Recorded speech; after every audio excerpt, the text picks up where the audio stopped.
Hello दोस्तों, मैं DP Yadav आपके अपने यूट्यूब चैनल धीरेन्द्र विजय भव क्लासेस पर आप सभी का स्वागत है। आप लोग कैसे हैं? आई होप आप लोग बहुत अच्छे होंगे।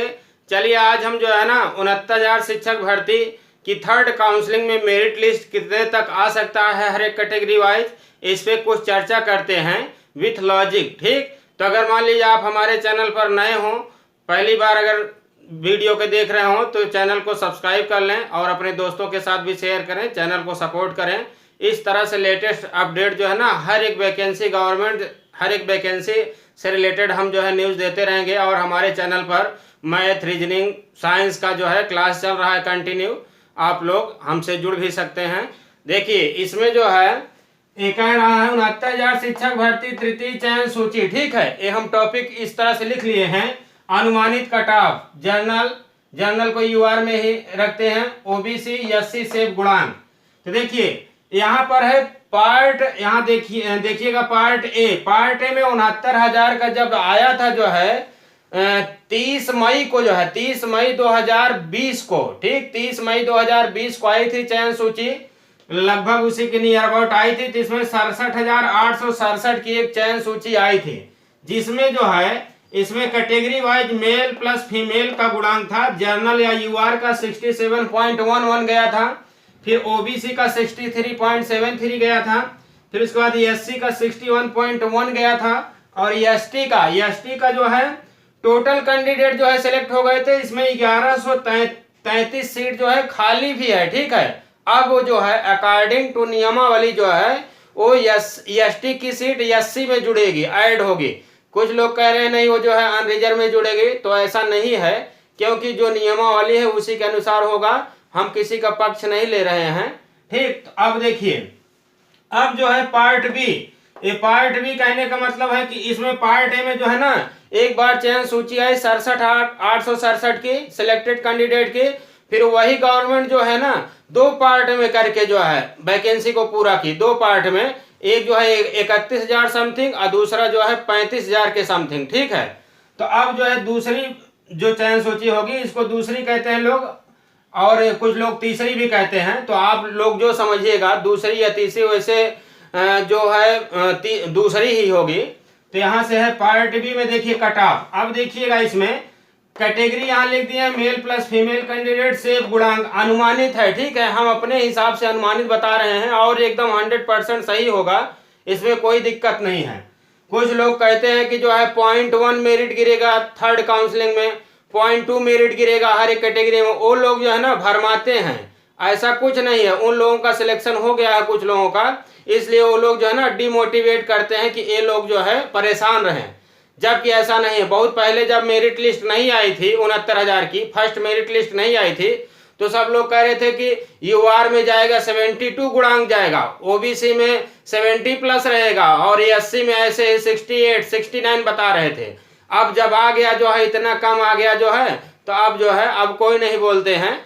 तो हम उस हिसाब से विथ लॉजिक बताएंगे, आप लोगों को थोड़ा धैर्य रखिएगा, समझने की कोशिश करिएगा।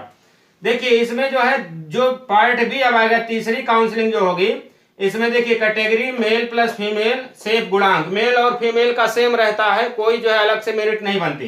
देखिए जर्नल या यूआर 66.11, अभी जो थर्ड काउंसलिंग होगी, थर्ड मेरिट लिस्ट आएगी, इसमें जर्नल या यूआर में जिसका 66.11 है कट ऑफ गुणांक जो है, वो समझ लीजिए एकदम सेफ है, गुणांक है। ठीक है, वो एकदम सेफ है, उसमें कोई दिक्कत नहीं है। और फिर उसके बाद ओबीसी का 65 गुणांक तक जो है ना, 65 गुणांक तक एकदम सेफ है। इसके नीचे भी वाले प्रतीक्षा कर सकते हैं कैंडिडेट, अभी हम बताएंगे कैसे। कुछ लोग सोच रहे होंगे इतना कम कैसे जाएगा, तो अभी हम बताते हैं। एससी का जो है देखिए, एससी का इसमें गया था 61.1, तो इसमें एससी का जो है 65 ये है 59 तक जो है 59 गुणांक तक नीचे जाएगा। ठीक है, और इसके नीचे वाले भी प्रतीक्षा करेंगे, क्योंकि जो है एसटी की जो सीट 1133 है ना खाली, ये एससी में ही जुड़ेगी। तो कुल मिला के सबसे ज्यादा फायदा एससी कैटेगरी के कैंडिडेट को होने वाला है। एससी कैटेगरी के जो भाई बहन हैं उनको सबसे ज्यादा फायदा होने वाला है तृतीय काउंसलिंग में। देखिए कुल रिक्त सीट थर्ड लिस्ट के लिए कुल रिक्त सीट लिख दिए हैं 8,500 से 9,000 तक कुल रिक्त सीट है। अब इसको देखिए, इसमें जो है 7,000 तो absent हैं, ठीक है, जो छोड़ दिए हैं वो सब। अब बाकी जो है 1,1133 सीट इधर से जो एसटी की सीट खाली है, तो 7,1133 से तो लगभग 8,100 कहने का मतलब 8,200 के लगभग हो गए। अब बाकी जो है 700-800 सीट जो है ना वो संशोधन वाले थे, जो संशोधन नहीं होने लायक था, जिसका मान लीजिए वो ज्यादा भर दिए थे, प्राप्तांक ज्यादा भर दिए थे। जैसे मान लीजिए हाई स्कूल में अगर 300 नंबर पाए तो 330 भर दिए, 340 भर दिए, तो इस तरह से उन लोगों का नहीं जो है मान्य हुआ, तो उससे खाली हुआ। तो 8,500 से 9,000 तक सीट खाली है, एकदम श्योर है। इसी पे अभी जो है धरना भी हो रहा है। अब जल्दी ही होगा ये थर्ड मेरिट लिस्ट जो है जल्दी ही आएगी, क्योंकि जो है ना अभी तक जो है जब इसका फर्स्ट उसमें जो है सिंगल बेंच में चल रहा था मैटर, फिर उसके बाद सब धरना दिए तो एजी आए, फिर उसके बाद डबल बेंच में गया, फिर धरना से ही हुआ एजी आए, फिर उसके बाद सुप्रीम कोर्ट गया। तो ये समझिए धरना से ही वैकेंसी जो है ना ये स्टेप बाय स्टेप जो है आगे बढ़ रही है। अब जो है 31,000 की लिस्ट जारी हुई, फिर भी धरना देना पड़ा सब कैंडिडेट को, लखनऊ इलाहाबाद। फिर उसके बाद जो है जब 36,000 की लिस्ट जारी हुई, उसमें भी धरना देना पड़ा सब लोगों को। फिर उसके बाद संशोधन वाले धरना दिए तो उनका संशोधन हुआ। अब लास्ट स्टेप पे, लास्ट पड़ाव पे जो है जो थर्ड काउंसलिंग वाले इंतजार कर रहे हैं प्रतीक्षारत भाई बहन, वो समझ लीजिए अब लास्ट स्टेप पे है, क्योंकि धरना हो रहा है लखनऊ में 1 हफ्ते 10 दिन से धरना हो रहा है। 15 तारीख से हो रहा है, आज 22 तारीख हो गई, 7 से 8 दिन हो गया धरना। आज तो लगभग जो है 2,500-3 हजार कैंडिडेट वहां गए हैं। आज कुछ ना कुछ पॉजिटिव रिजल्ट निकलेगा। तो अब जो है ज्यादा जो है ना इंतजार नहीं करना है। अब इसका समझ लीजिए टाइम आ गया है थर्ड काउंसलिंग का। ज्यादा से ज्यादा जो है 10 से 15 दिन, कहने का मतलब कि अगर जाएगा तो 10 मार्च तक जो है ना एकदम 100% जो है मेरिट लिस्ट आ जाएगी 10 मार्च तक। अभी आज है 22, तो 22 और फिर उसके बाद 28 कम 10 मार्च तक आ जाएगी जो है थर्ड मेरिट लिस्ट। अब देखिए लॉजिक इसमें देखिएगा, हम एनालिसिस किए। अभी कुछ लोग सोच रहे होंगे कि एक ऐसे बता दिए, इसमें हम बताते हैं। इसमें एनालिसिस है, विश्लेषण है। देखिए जो अब इसमें बीएड वाले ही मैक्सिमम कैंडिडेट बच रहे हैं, बीएड वाले, ठीक है। बीटीसी वाले जो है मैक्सिमम हो गए हैं, बस वैसे ही जो है 10% 20% बचे हुए हैं बीटीसी वाले, जिसका जो है सुपर टेन में बहुत कम नंबर था, या तो जो मान लीजिए क्वालिफाई नहीं किए होंगे उनका, या तो सुपर टेन में बहुत कम नंबर कट ऑफ पे आए होंगे, जैसे 90 नंबर जैसे रिजर्व कैटेगरी के, और यूआर में जो है 97 नंबर होंगे, इस तरह से, ठीक है। क्योंकि बीटीसी वाले का तो जो है नॉर्मली जो है 27, 28, 29 एकेडमिक रहता है गुणांक, ठीक है। लेकिन ये बीएड वाले का जो है बीएड वाले का कम रहता है। इसमें वही बीएड वाले बचे हुए हैं जो पुराने वाले हैं, जैसे मान लीजिए उनका हाई स्कूल इंटर ग्रेजुएशन अब 2000, 2001, 2002, 2003, 4 में हुआ है, तो वो सब जो है बचे हुए हैं बैच, जैसे हम लिख दिए हैं 10th 12 2000, 2001, 2002, 2003, 2004 वाले जो है बीएड वाले जो है बचे हुए हैं। क्योंकि इन लोगों का एकेडमिक जो है बहुत पहले जो है कम बनता था, लेकिन अब तो बहुत ज़्यादा बनने लगा है। अब जो है इसमें जो है जो प्रैक्टिकल कर दिए हैं 10th में 30 नंबर का प्रैक्टिकल और 70 नंबर कैंडिडेट, तो उससे ज़्यादा हो जाता है, बढ़ जाता है। इसलिए तो यहाँ देखिए मैक्सिमम कैंडिडेट बीएड के बच्चे हैं जिनका एकेडमिक गुणांक देखिए 21, 22, 23, 24, 25 तक है, ठीक है। अब देखिए हम एग्जाम्पल के थ्रू समझाते हैं, आप लोग समझिएगा। देखिए एग्जाम्पल जैसे मान लीजिए हम ले लिए कि किसी का जैसे मान लीजिए एकेडमिक चाहे जिस कैटेगरी का हो, हम स्पेशली किसी कैटेगरी का हम बात नहीं कर रहे हैं, चाहे ओबीसी का हो या यूआर का हो या एससी का हो, ठीक है। यूआर, ओबीसी, एससी सब कैटेगरी की बात कर रहे हैं।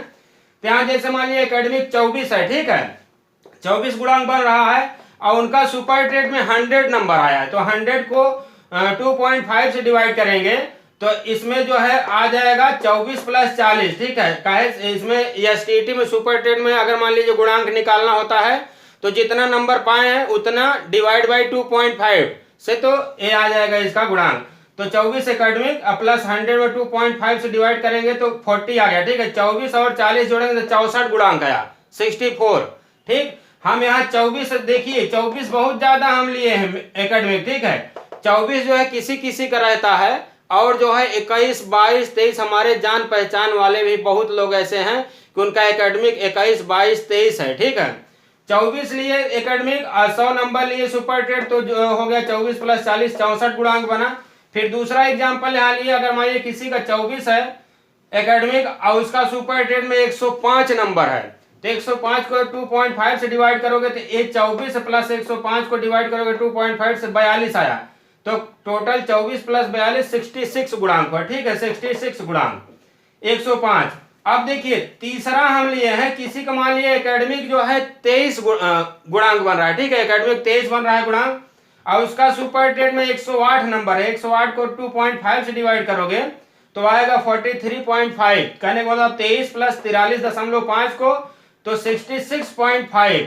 अब देखिए 108 जो है ना हम हाईएस्ट ले लिए हैं। ठीक है, 108 जो सुपर टेट में पाया है, वैसे 1%, 2% कैंडिडेट जो है वही बचे हैं जिनका जो है इसमें जो है एकेडमिक जो है बहुत कम है। ठीक है, वही बचे हैं 1-2%, बाकी जो है सबका हो गया है सिलेक्शन। तो इस तरह से जो है ना अब बहुत ही अप्रत्याशित जो है मेरिट जो है ना गिरने वाली है, नीचे गिरने वाली है। अगर सपोज करिए कि 8000 सीट खाली होती है, तो 8000 सीट खाली होती है तो इसमें सबसे ज्यादा जो है ना, सबसे ज्यादा अगर मान लीजिए सपोज करिए कि 8000 सीट खाली होती है। ठीक है, 8000 सीट खाली होती है तो इसमें सबसे ज्यादा जो है ओबीसी वाले कैंडिडेट होंगे, क्योंकि वैकेंसी में जो है ना ओबीसी वाले कैंडिडेट बहुत ज्यादा थे। तो इनमें 8000 में कम से कम 3000 तो ओबीसी का हो गया। ठीक है, 3000 ओबीसी के कैंडिडेट का हो गया। फिर मान लीजिए 3000 यूआर वाले का, 3000 यूआर का 3 3 6 और 2000 जैसे मान लीजिए 2000 आप ले लीजिए 2000 एससी वाले का। ठीक है, एससी का 2000, तो यहां से 2000 एससी का मिलेगा। फिर उसके बाद देखिए यूआर में तो मान लीजिए सब जा सकते हैं, जिसका अच्छा मेरिट होगा ये सब चले जाएंगे। यूआर में अब बहुत ही कम कैंडिडेट बचे हुए हैं। ठीक है, बहुत कम कैंडिडेट बचे हुए हैं, नहीं मैक्सिमम जो है ना सब लोग का पहले ही बार में हो गया है। ठीक, तो इस तरह से जो है हम एनालिसिस किए हैं कि अब वही कैंडिडेट बचे हैं जिनका जो है एकेडमिक जो है बहुत पहले का था, 2001, 2002, 3, 4 इसमें जो है हाई स्कूल, इंटर और ग्रेजुएशन किए थे, तो उनका एकेडमिक बहुत कम है। ठीक, तो 21, 22, 23, 24, 25 मैक्सिमम ठीक हो रहा है। और वो जो है सुपर टेट में अगर मान लीजिए 100 पाए हैं या 100 क्रॉस किए हैं, फिर भी उनका गुणांक जो है ना इसमें 65, फिर उसके बाद 64.5 ऐसे रह जा रहा है। अब देखिए 108 वाले का हम लिए हैं, सुपर टेट में 108 नंबर जिसका होगा, एकेडमिक 23 होगा तो उसका 66.5। देखिए यहाँ जो है 66.7 तक हो गया था, कहने का मतलब 0.2 से रुके हैं। ठीक है, 0.2 या 3 से रुके हैं, तो ये सब तो बहुत कम वाले हैं। जितना है अब समझ लीजिए जहां ट्रैफिक कहां पर है, जिसका जो है अगर ओबीसी में जो है अगर मान लीजिए जिसका 65 गुणांक बन रहा है ना, वो 1001% जो है होगा। अगर मान लीजिए यहाँ देखिए ओबीसी में अगर जिसका गुणांक 65 बन रहा है, 65 गुणांक बन रहा है ना, तो समझ लीजिए 100% उसका थर्ड चयन सूची में उसका नाम होगा, देखने के लिए आएगा। ठीक, और जिसका मान लीजिए जर्नल में जैसे हम बता दिए कि इतना बन रहा है 66.11, उसका भी हो जाएगा। लेकिन जो ओबीसी वाले जैसे मान लीजिए 65 से नीचे वाले हैं, वो भी इंतजार करें, उनका भी हो सकता है, क्योंकि जो है ना भीड़ जो है यहाँ 65 के नीचे चालू है। ठीक है, तो जहां तक जा सकता है मैक्सिमम लोगों को हम सोच रहे हैं कि हो जाए। अब हमारे सोचने से नहीं होगा, फिर भी अगर 65 गुणांक तक है तो समझ लीजिए आप एकदम रेडी रहिए, अपना डॉक्यूमेंट तैयार किए रहिए। जिस दिन आ जाएगा लिस्ट आ जाएगा ना थर्ड काउंसलिंग का, उस दिन आपका सिलेक्टेड लिस्ट में नाम होगा, एकदम 100% है। ओबीसी 65 तक, और जर्नल वाले यूआर वाले जो है 66 तक, और फिर उसके बाद एससी वाले जो है 59 तक। एकदम श्योर अपने आप को मान के चलें कि अब ज्यादा दिन इंतजार की घड़ी नहीं है। जितना इंतजार की घड़ी थी जो है ना वो कट चुकी है। अब जो है लास्ट स्टेप आ गया है कि इसमें धरना भी चालू हो गया है। अब जो है डीजी साहब, फिर उसके बाद बेसिक शिक्षा मंत्री साहब, ये सब जो है सब लोग कुछ न कुछ जो है जल्दी करेंगे, क्योंकि ये दिन प्रतिदिन मामला जो है ना गहराता जा रहा है। आज जो है ज्यादा भीड़ हुई है SCRT लखनऊ पे। ठीक, तो अगर मान लीजिए ये हमारा बताया हुआ वीडियो आप लोगों को पसंद आए तो आप लोग अगर हमारे चैनल पर नए हैं तो चैनल को सब्सक्राइब कर लें और अपने दोस्तों के साथ भी शेयर करें, सपोर्ट करें। इस तरह से अगर मान लीजिए लेटेस्ट न्यूज पाने के लिए जो है किसी भी वैकेंसी, गवर्नमेंट जॉब की वैकेंसी हो या मान लीजिए मैथ, साइंस, रीजनिंग, ये सब हमारे चैनल पर चल रहा है, इसको भी आप लोग देख सकते हैं। Thank you.